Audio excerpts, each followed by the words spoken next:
Something very interesting. So let me ask the group here before I get into this. Does anybody like spicy food? Yes? Very spicy food? See, I do too.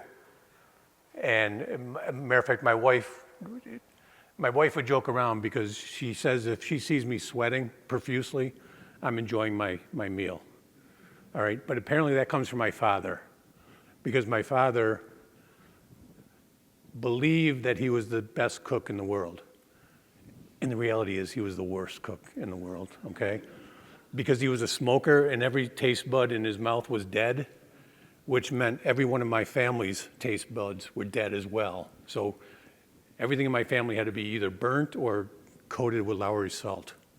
That's the only way we could taste it, right? So that's where I got my affinity for spicy food, right?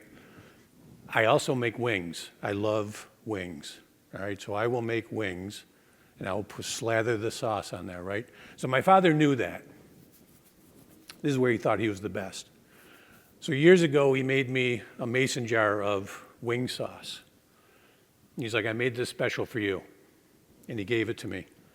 All right, and it sat in the cupboard for some time, okay? My wife went away for the weekend. I was home alone with the dog, all right? The dog's name was Kaya, great dog, okay? And I thought, what a perfect time to make up a batch of wings, because it was Sunday.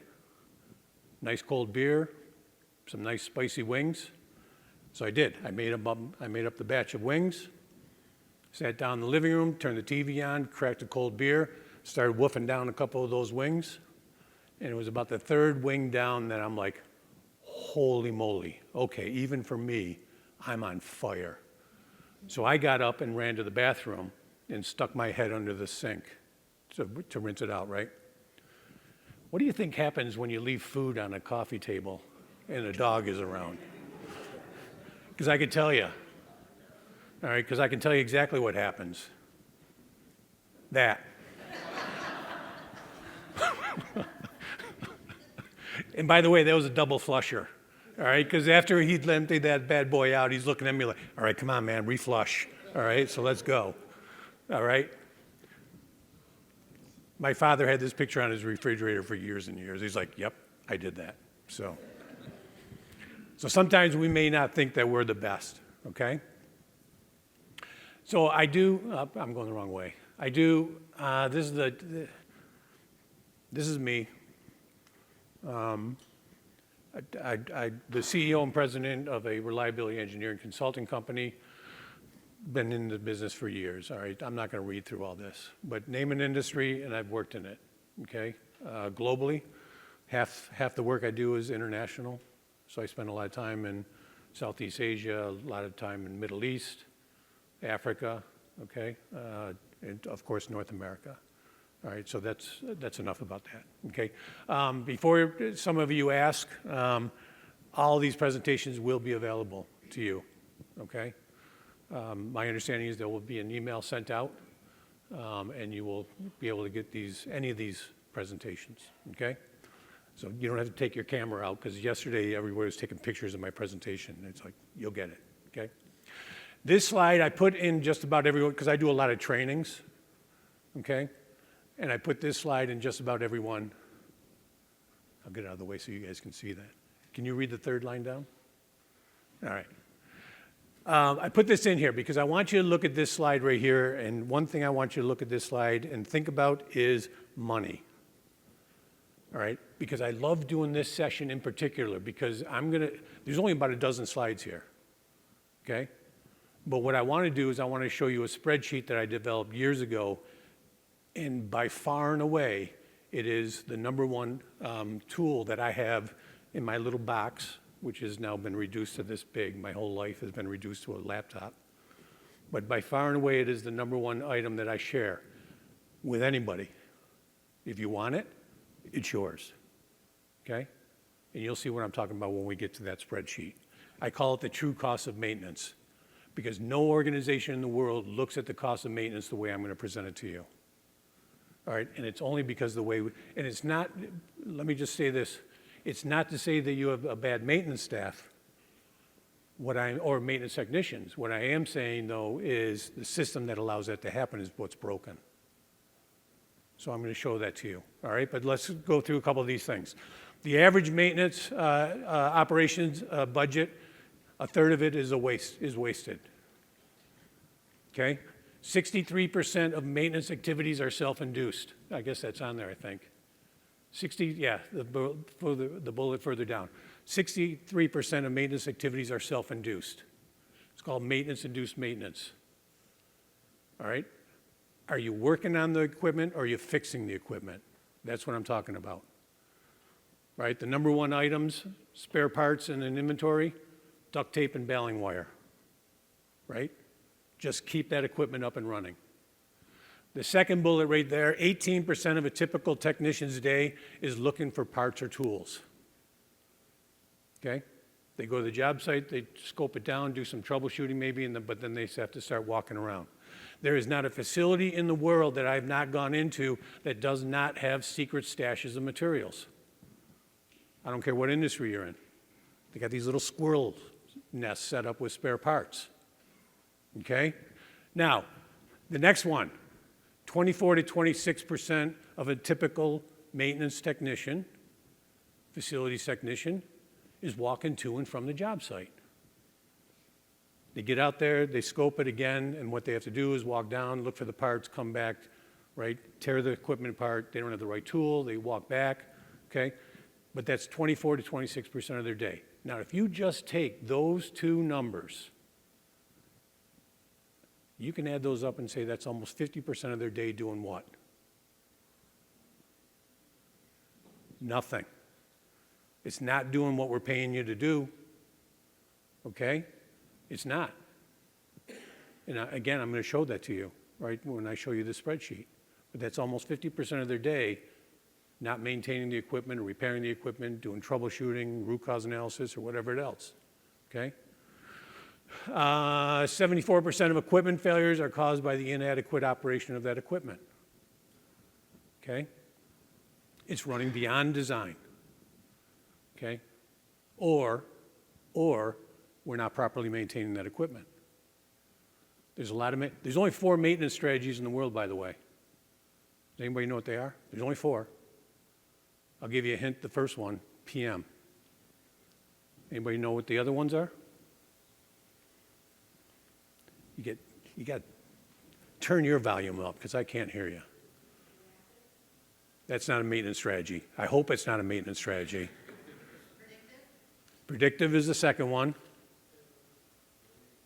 Huh? I already said that. You can't say the same thing I said. That doesn't count. Corrective is not a maintenance strategy. Planned is not. We'll talk about that. We got preventive, we got predictive, which is, one is condition-based, one's time-based. Okay? What about run to failure? Is that a legitimate maintenance strategy? Absolutely 100%. If you don't agree with me, tell me what your maintenance strategy is on light bulbs. Okay? So there's the third one.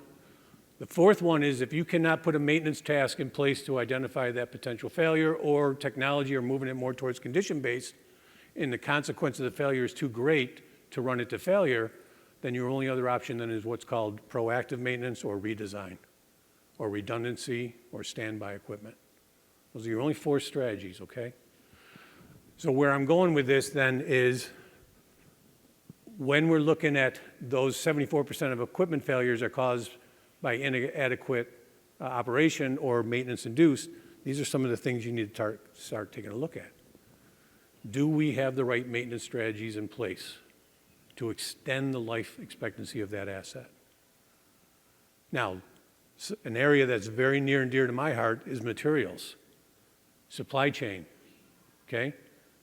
Now, I'm sure everybody in this room experienced it. During COVID, it was horrible.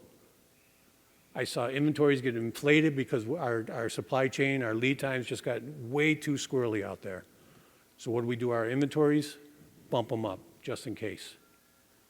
But if you look at this, 58% of a typical parts warehouse, okay, 58% of it we have not touched in over 3 years, or we have not issued that in over 3 years, okay, for whatever reason.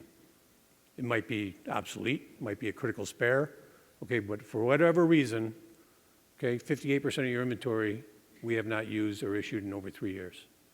Of the remaining 42% of what's called active inventory, at least issued once a year, it's called inventory turns, once a year, 60% of that is overstocked.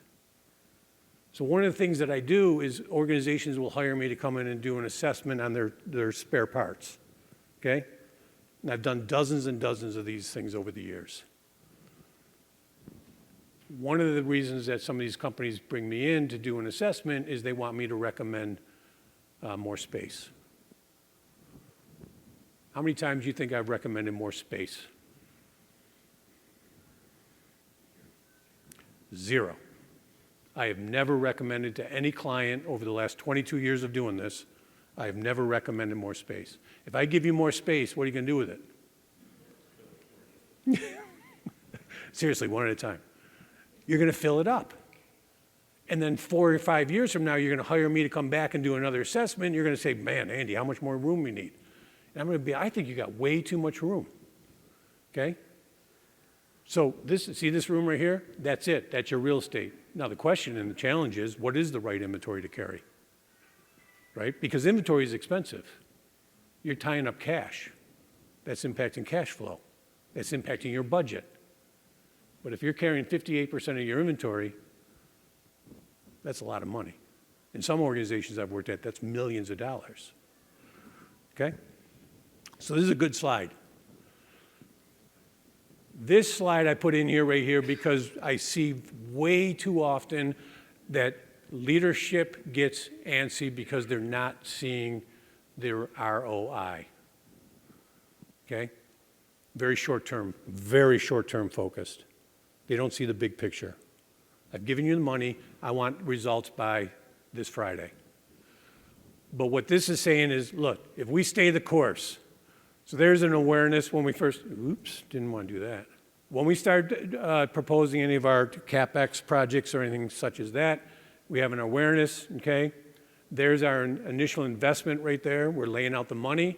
This is when the pressure starts coming down because I'm not seeing the immediate results. And that's when people are like, you know what? Cut it off. All right, let's try another flavor of the month, okay?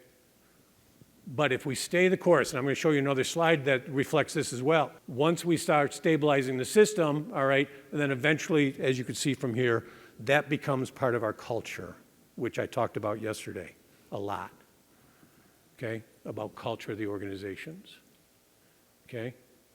There's a saying that we use in my industry. We can implement something a mile wide and an inch deep, and we haven't done jack. All we do is just check the box. What we really want to do to change culture and change some of the changes we want to make and embed them into the organization is we want to implement something a mile deep and an inch wide. That's when it becomes part of the culture.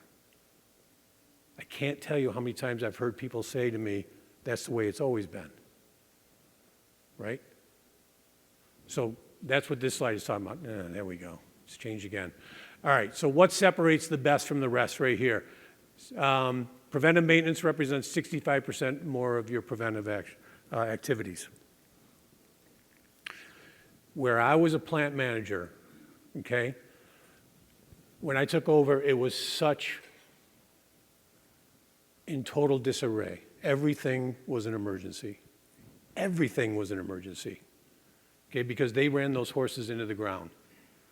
All right, so I had to stabilize. One of the first things I had to do was stabilize the system. Okay? Now, I did not start out with these ratios, so I'll share that before I move on. Okay? I split up my maintenance organization into 60, 30, and 10. All right? Eventually. Not initially, but eventually as we stabilize the system, where 60% of my maintenance hours was dedicated to PMs, okay, or predictive. 30% of my maintenance activities were then dedicated to corrective maintenance. My backlog, some of you may know that, is backlog relief, okay? and then 10% of my group was assigned to emergencies. Okay? That worked out incredibly well. My production managers and stuff were ecstatic, because what would normally happen is we would send a team out there, 1 or 2 or even 4 people, to go out there and do a PM or a corrective maintenance, and then the radio would go off. And they would drop what they were doing, respond to the emergency. Sometimes they would get back, sometimes they wouldn't. But if I had a dedicated crew that knocked off my PMs and my predictive, that was it. They got that work done. And then my backlog relief, I had a dedicated crew dedicated for my backlog relief. By the way, there is a total misconception in the world what the definition of backlog is. So let me ask the group, what is the definition of backlog? I'll give you a hint. Do not say past due work. No. Anybody know what the definition of backlog is? The definition of backlog, we want backlog. Okay? We want backlog. Backlog is good. So the definition of backlog is all the maintenance activities that have not been completed, whether it's past due or not. I have to have backlog in the system because I'm going to use the total number of hours in my backlog to know if I'm staffed properly. That's the definition of backlog. It's all the PMs, all the predictive, all the corrective maintenance. It's all the maintenance activities that have not been completed in hours. I could care less how many work orders you got. I could care less. What I want to know is how many hours. Because I didn't show it up here. I did not show it. What is the what is the worldwide average utilization of a maintenance technician? Seriously, again, one at a time. Anybody? Oh, come on, man. You got to have some guesses. 50%. 30, you're going the wrong way, man. 50, 35. No, that's a different question. What is the average utilization of a maintenance technician? 60?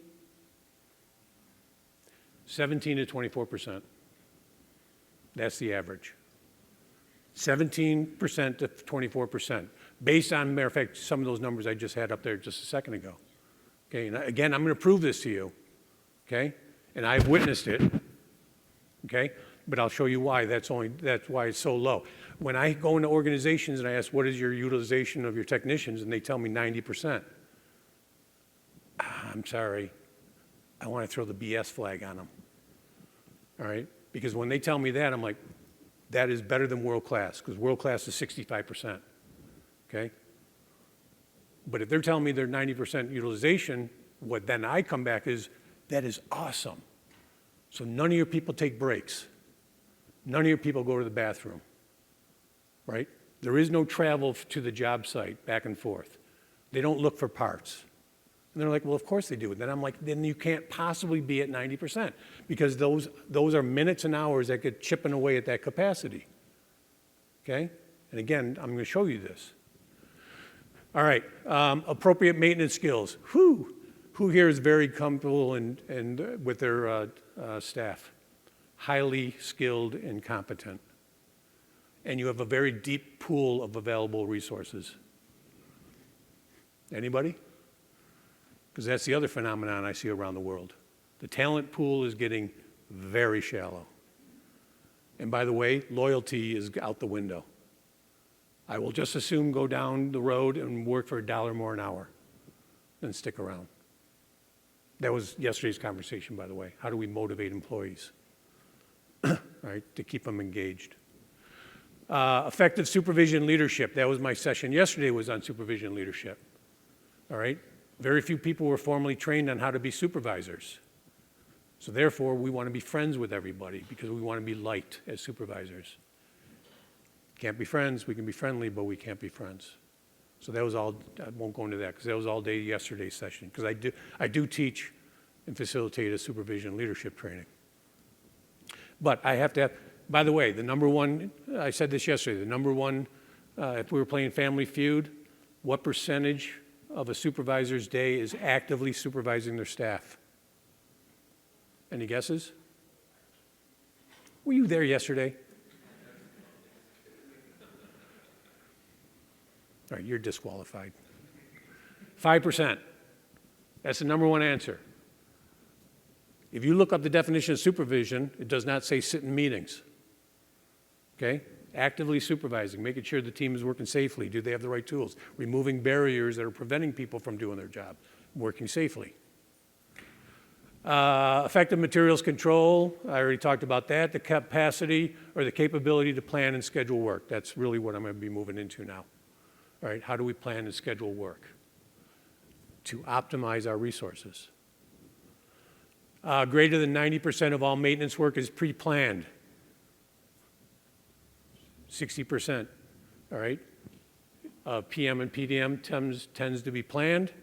30% of corrective maintenance tends to be planned. That's where the 90 comes from, okay? 85% of schedule compliance, and then your PM compliance is over 90%. So those are some world-class numbers on the bottom there, okay? This slide goes back to this slide right here, okay? If we start doing the right things, and this, I've always said this, if you're doing the right things, the numbers are going to take care of themselves. I don't want to chase numbers. Are we doing the right stuff? Okay, now initially it's going to take some money to stabilize the system. All right, so this is the tough sell. This is the tough sell with leadership. Now, if I came into your organization and I talked to the senior leadership and say, okay, let's increase our budget by 30%, they're going to escort me out the door. Okay? I don't need no stinking consultant to come in here and tell me I need to spend more money. That's not why you're here. But it is to stabilize the system. Do we have the right maintenance strategies in here? Do we have the right materials? All these things I've been already talking about. It's going to take a little bit of money to get there. Reviewing your PMs. Do we have the right skill set? Okay? Do I have a qualified HVAC person, for example? Or do I have to go out there and hire somebody? Because I don't want to continually depend on contractors. But look what happens, okay? If we stay the long term, your maintenance budgets, I already talked about that, declines on average between 30 and 60%, okay? After about a year and a half, 2 years. Equipment breakdowns, there's a KPI we put in there. It's called mean time between failures. That will decline on average between 40 and 50%. Equipment downtime, okay? That's the amount of time it takes to repair that equipment and bring it back up. That's your mean time to repair, all right? Your reliability of your equipment improves 20 to 40%, and because we are in a more stable situation, I don't have to have just-in-case inventory, we wind up actually bringing our inventories back down to a more manageable level. I want you to look at this slide with dollar signs. Okay? Because when you're talking to senior leadership, that's the language we need to talk about. We need to talk their language, which is money. All right. Top attributes of world-class organizations. Number one, always will be safety. Always will be. Now, years ago, I was sitting in a corporate headquarters of an oil and gas company, global oil and gas company. Everybody in this room knows who they are. I went and visited just about every one of their facilities around the world, onshore and offshore, okay? And there was big banners all over the place. Safety's number one. No job more important than your safety, right? You know, you're our number one asset. Now, safety, safety, safety, safety. So I happened to be at corporate headquarters, and they were doing a State of the Union. They were broadcasting it globally to all their employees. And I'm sitting in the back of the room, right? I timed it, 47 minutes into the presentation, and it was slide 24, 23, 24, before they even mentioned safety. What do you think? Well, never mind. What does that tell the people out in the world what really is important?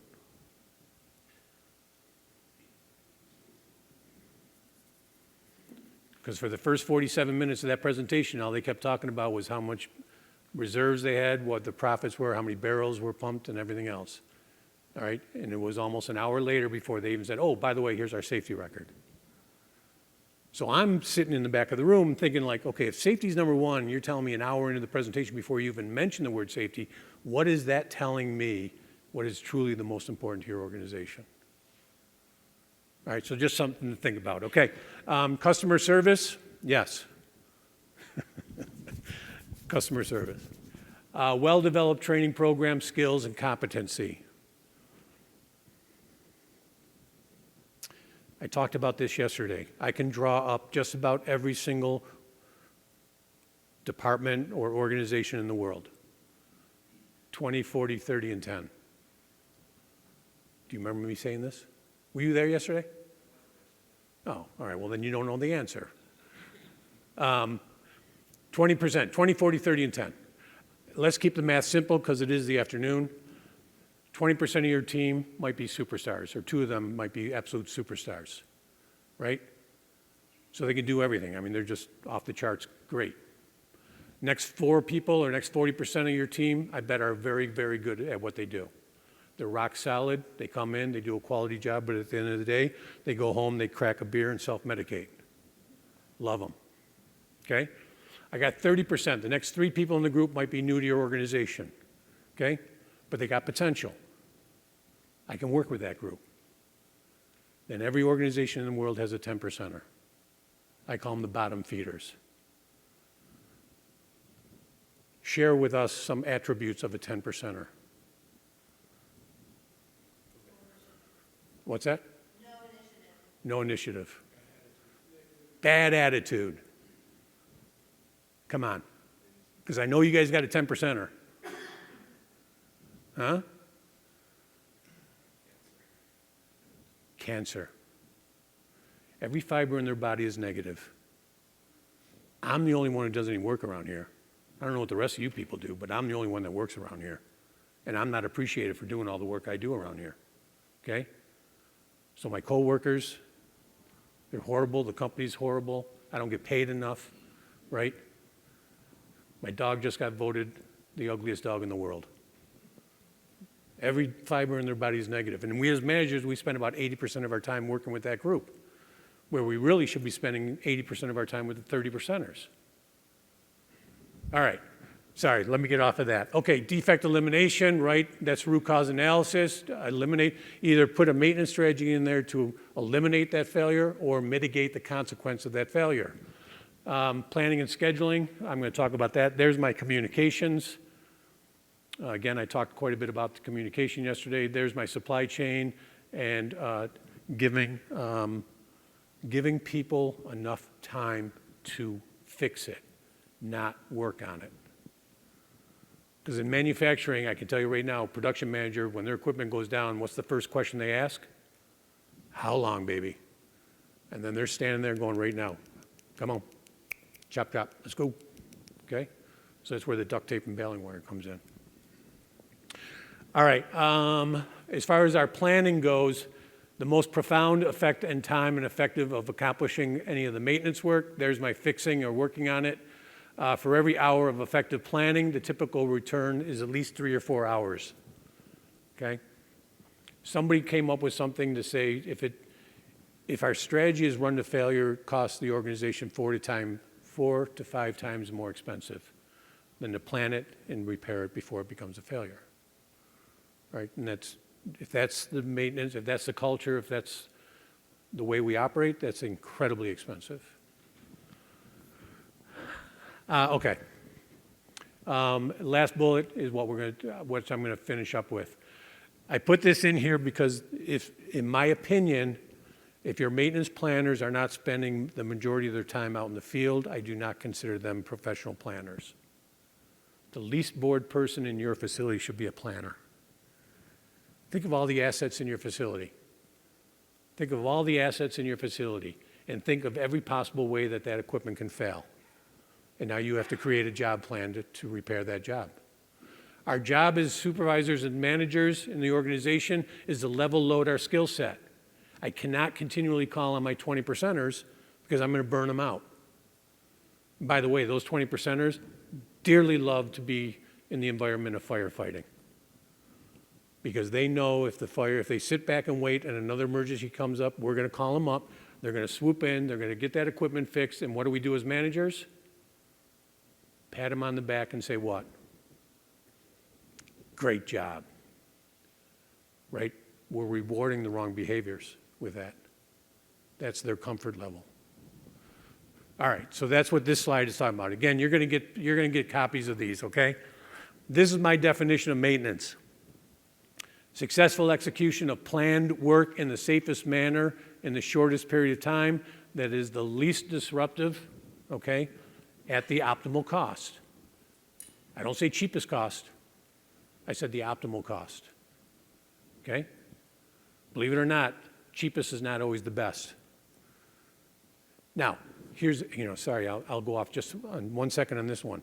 Too many organizations I work with, every single person, we all work in our own vertical functional cylinders. And typically those functional cylinders come along with this thing attached called KPIs, my metrics. I don't care about yours, I care about mine, okay? So if I'm in my supply chain, look, if I'm in the supply chain, one of my KPIs might be to reduce costs, right? I can reduce costs. I'm going to go to China and buy bamboo bearings. Did I reduce costs? Check. But what's the impact to the rest of the organization, right? So we have these competing KPIs. The challenge is how do we break those vertical KPIs down to more horizontal across the organization where we're in lockstep? That's a challenge. All right. Now, good. Let me run into this. Now comes the spreadsheet. This is the aha moment, okay? All right, so this spreadsheet I developed years ago. Now again, it's yours if you want it, okay? The maintenance manager came to me years ago and said, Andy, we need to hire 2 more maintenance guys. I said no. And the reason I said no is because they came to me with an emotional request. And I cannot run a business on emotion. So I need to have some documentation. So that was the genesis of this spreadsheet, okay? Now I've been using this spreadsheet for 25 years now, right? This is so old, this is actually Windows 95. That's a joke, all right? Okay, so here's the example. This is not, by the way, these are not my numbers. This is an actual client's numbers, okay? So they have 22 maintenance technicians working here, okay? 22, what's 2,080? Hours in a year.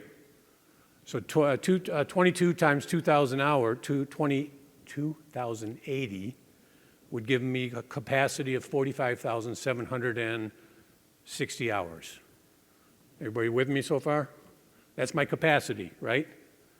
But they averaged 18%, I believe that's right, 18% of overtime. So let's add another 8,000 hours to my bucket of capacity. The average hourly rate fully burdened, all right, is $52.32 an hour. Times 22, right, an hour. If I add in the supporting staff, the supervisors, the storeroom clerk, and their salaries, their total payroll for their maintenance department was $3.3 million. Now, if I divide that by 22 people, because that's the maintenance department, their average hourly rate becomes $74 an hour. Is everybody with me so far? Because wait, it gets better, okay? This is the point where I say that no organization looks at maintenance or cost the way that I'm going to show it to you. Now, the next section is what's called uncontrollable costs. Everybody there averaged 3 weeks of paid holiday. So I got to take those hours out of my bucket, right? Because they're not available. So 22 people times 15 days of holiday or PTO, I got to take 2,600 hours out of my bucket. Okay, now I'm starting to chip away at that capacity. They had a 4% absenteeism rate. I think that was right, 4%. Yeah, 4% absenteeism rate. So I need to take those hours out of my bucket. So now we're starting to get down into some interesting things here. So now, if I take the total available capacity divided by 22 people, the actual hourly rate now increases to over $81 an hour. I started at, what were we at, 54? 74? Is that where I was? I don't remember. I got a really bad memory. My kids still wear name tags, all right? So now I'm up here. It's the next section I want you guys to really pay attention to, because this is where there's an aha moment, okay? Now, there's these things called controllable losses. Man, this is weird. I'm not used to a laptop like this. Now, I want you to keep in mind, this is their numbers, not mine. Everybody gets an hour of break. This is an 8-hour shift, by the way. So they get 15-minute break in the morning, 30 minutes lunch, 15 in the afternoon. So those hours come out of my bucket. Non-authorized breaks, I think. Yep, that's the second one. Hour and a half a day. What are non-authorized breaks? All right, I'm not sure if I would put that in there, but okay. BSing with each other? Don't say that, because it's really important with my fantasy football team that I get the team right, okay? Oh, now that's an interesting one, right? Lunch is at noon. Do we break off at 11:59:59?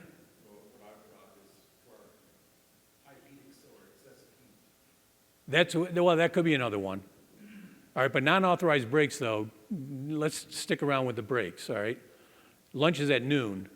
Do we break off at 11:59:59? Hell no, man. You don't want to pull a hammy going to lunch. There's got to be a cool down period somewhere along there, right? I mean, that'd be the worst thing to do is pull a hammy, right? And then at 12:30, do you get right back on the tools again? Oh, heck no, man, because you've got to have carpal tunnel syndrome if you get back on those tools right away. So there's got to be a warm-up period at least, right? Now, do we walk from point A to B? Heck no, I got to get my parley in, right? So this all chips away at that stuff. An hour, this client right here averaged an hour and a half a day. Bathroom breaks, right? Walking around. Smoke breaks for my tobacco-dependent individuals, right? So they did an hour and a half a day. Planning, they were doing all their own planning. They would show up in the morning. The supervisor said, okay, we have a problem with the chiller, you need to go check it out. They would plan their own work. So they averaged an hour a day. Looking for parts and materials, they average an hour a day. Okay? And then you can see the rest of it. Travel time, about 45 minutes a day. This is an 8-hour shift. I added up the hours at the bottom there. Look how many hours. 6.25 hours that adds up to. Okay? This is an 8-hour day. That tells me they're only working essentially 1 hour a day out of an 8-hour shift. All right? Look at their utilization. Remember what I said, what the average utilization of a technician is? 17 to 24%. This example right here is 13%. What does that cost the organization? It's no longer 50 whatever dollars an hour, whatever it was. What was it, $70? 71, what? 74? Okay. It's no longer $74 an hour. We are now looking at $611 an hour. Times 22. Can I get any volunteers in here to work for $611 an hour? Get in line, because I'm first. All right? Because it's my spreadsheet, so I'll do my own numbers, all right? But if you look at the other more important number is, look at the one, what's that equivalent to FTEs? That means 5 people are going to be doing all the work while 17 of you sit in the break room all day, right? And read the newspaper and drink a lot of coffee. So let me just take a couple things. Let me just go back up here. Let me see if I can shrink this down so I can get it into one thing. Let's just say we can take one of those. I can't do anything with lunch. So let me just go up here and just say, let's take 1 or 2 of those 17 people sitting in the break room and have them actually planning corrective maintenance work so the technicians aren't planning their own work. All right? So let's let's do that. So that goes away.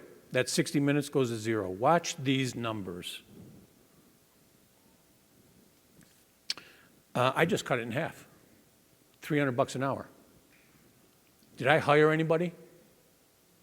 I didn't hire anybody. I'm just moving some people around into the positions that we don't currently have. Let's go up to my non-authorized breaks. If I'm building schedules based on my backlog and my PM schedules, hours, okay, I'm going to add one more hour to your day of scheduling your work. I'll give you 30 minutes. I'll give you another 30 minutes to do whatever you want to do. So watch this number. Let's go to 30 minutes here.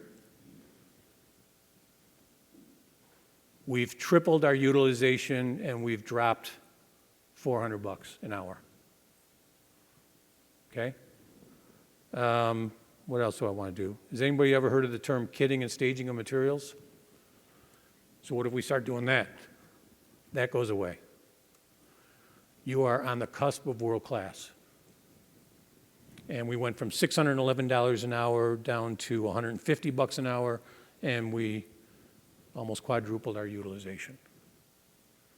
Now we're taking advantage of our team, right? And I didn't hire anybody.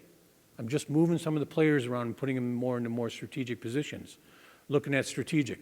Now, some of the facilities I worked in the world, all right, are large campuses, college campuses, all right, school districts, things like this. Particularly the college campuses, though, they cover a lot of real estate. So why do I really want them driving all over the campus? Why don't we zone and quadrant out some of the areas so we can cut down on some of that travel time? Why don't we have some satellite storerooms set up in some of those quadrants so they're not driving all over the place? I did a lot of work in West Texas, some of those in oil and gas industry. Some of those wells are 100 miles away from the maintenance shop. So why don't we run a report to say these are the most common items that we're using day in and day out, and why don't we make mobile equipment warehouses on their trucks?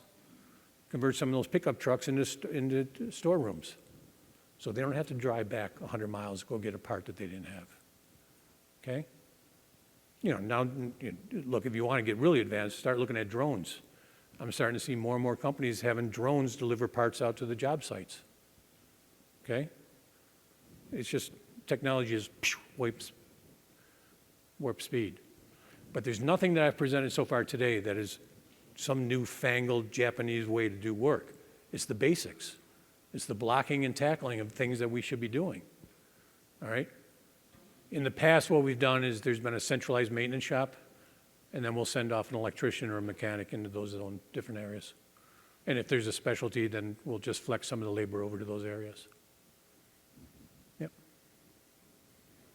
Anybody else? Again, if you guys want this, it's yours. Okay? I'll be more than happy to share this to you. It's only a $999 shipping and handling fee. Yeah, the smaller organizations, they don't have the budget to put a planner in place, right? It's some of the larger ones. But I can still, look, I think everybody in this room gets it. There's not a lot of younger generation, and I hate to say this, there's not a lot of young replacements for the older generation who are going to be walking out the door. And a lot of those older seasoned veterans, when they walk out that door the last time, they are taking a boatload of knowledge out that door with them. And as far as I know, we have not perfected the Vulcan mind meld. So the best way and the only way I know that we can capture that tribal knowledge is this thing called a work order. What'd you do? What materials did you use? How long did it take? And start documenting. What was the failures? What are the failure modes? Right? What's the failure history? This is all. Cannot make good business decisions using poor data or gut feel. So to answer your question, there is no magical number to say at this point. Okay? But you have to start running some numbers about what is our utilization. So look, if my utilization really is, let's go back to the 20% utilization. Why do I want to give them 8 hours worth of work? You're setting them up for failure. Okay? So what is the current utilization? How many hours in my backlog do I have? How many hours in our PMs and our predictive routes? right? How many hours divided by the number of people I got with their utilization. Am I staffed properly or am I not staffed properly? That's a bullet to put in the chamber to build a business case to hire more people if you're not. Because again, it's going to come down to money. And if you're not staffed properly, what are we not getting done? All right, I've seen it a couple ways. I've seen that we have our day shift, they'll work their normal hours, and then somebody will be on call. All right, or if there's enough work to keep a second shift person occupied, then I would staff for a second shift. All right, but again, that's going to be a business case. I mean, I don't want somebody on second shift just sitting around eating Krispy Kreme donuts. So it's not just the work orders that come in. So my work orders have gone down, which is great. We do a lot of work ahead of time so that people aren't submitting things in. But then all of a sudden, when they ask for data, I can't say that I have something to provide. Okay. On the flip side as well, I also ask them to consolidate work orders to 4 or 5 things at once, much different work orders than what is on my interface. So they don't. I'm a little leery about combining 4 different work orders into one. Look, I guess I don't really have a problem with that as long as you document exactly what did you do on those work orders. As far as the data goes, if you don't have it, make it up. I'm joking, all right? But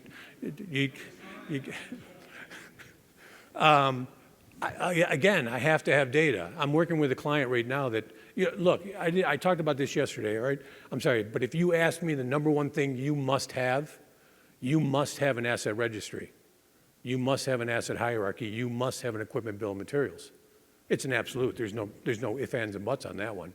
You have to have that because there's so much, your maintenance strategies, your materials, I mean, everything is linked back to the asset registry and the equipment bill of materials. So I need the documentation. I need, what did you do? All right, how long did it take? What materials did you use? And once I start getting a baseline of some of these things, now I got hours, I got materials. Now I can start, and anybody who's associated with budgeting, oof, that's a whole nother topic right there. All right, so I'm not sure if I answered your question, but we got to start documenting what activities we're doing. I left a bunch of business cards on the table. If you want, just grab one. Email me, just say spreadsheet, and I'll send it to you. By the way, feel free to grab 2 business cards, and if on the way out, if you drop it in one of those fish bowls, I might get a free lunch. All right, so I'd appreciate that very much. All right, you guys are off the Budweiser hot seats, man. Thank you guys very much.